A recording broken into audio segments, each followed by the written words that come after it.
Mungu amekujalia watoto alafu ukashindwa kuwalea mpaka unazeeka, hakuna mtoto wa kukuletea hata kilo moja ya sukari, una enjoy matokeo ya dhambi zako. Kuna kitu ambacho hujafanya vizuri,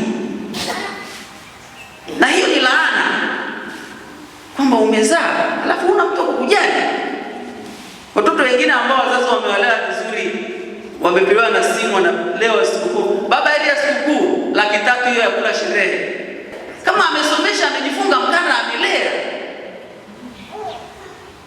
Mtu mwingine yuko nyumbani, watoto kila mtu anakuja na gari yake, kila mtu anapaki hapa, wanakaa pamoja, wanafurahi. Mtu anasema, mzazi anasema, kwa kweli Mungu amenipa utukufu wa hali ya juu, kama na watoto wamefanikiwa kimaisha, utume tuliofanya duniani una matokeo mazuri, unafurahi. Maadili yamemomonyoka, tumekuwa hatujali sana kuwafundisha watoto.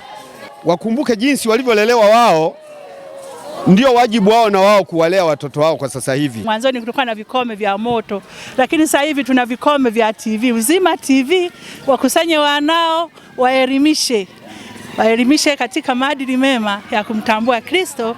Hatimaye watoto ndo nguzo yetu ya baadaye. Ukiwatelekeza watoto na kuwaachaniza watoto, utateseka mbele za uzeeni. Hasa kuhusu maadili tunawasitiza vijana kweli, kwa sababu kuna vitu vingine ambavyo havihitaji hela.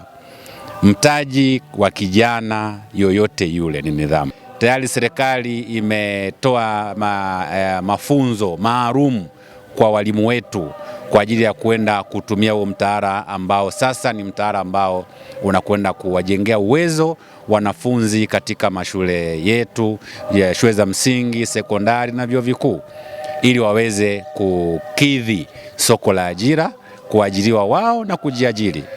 Na mimi wito wangu kwa vijana, wasisubiri sana kuajiriwa, hasa wanapokuwa vyuoni. Kama mtu ana ndoto ya kuwa mfanyabiashara, kusajili biashara yake, hata jina tu, ile business name, ama kusajili kampuni ni bure.